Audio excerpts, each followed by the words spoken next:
Tudi Ljubljana ima ta konec tedna poseben italijanski pridih, ampak po njenih ulicah brnijo vespe.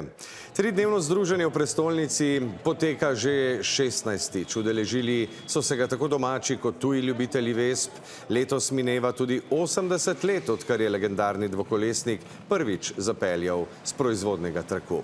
Visoka udeležba na dogodku je tudi danes dokazala, da je vespa res osvojila svet in postala priljubljena med ljudmi vseh generacij, poroča Leja Hrovat.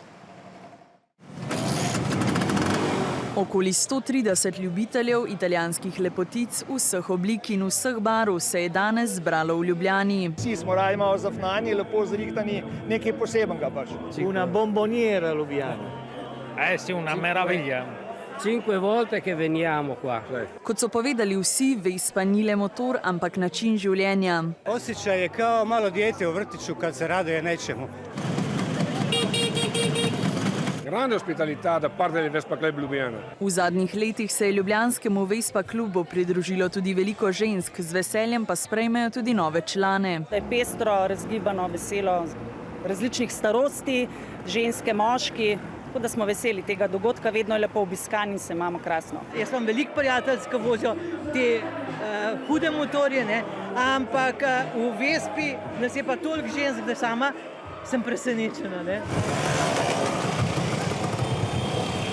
Eni smo jih imeli že v mladosti, pa smo jih vmes prodali, pa smo zdaj spet ljubiteljsko. Najstarejšo v društvu imamo pa 70 let staro. Najstarejši član v Ljubljani je 80-letni Albert, ki pravi, da je tudi na Vespi na prvem mestu vedno varnost. Treba je voziti zase in za vse druge, ki ne znajo voziti, ali pa nočejo, ali pa se po domače preveč korajžni. S svojimi motornimi kolesi so se nato odpravili na panoramsko vožnjo. Pozneje pa so se podružili v eni od ljubljanskih gostiln.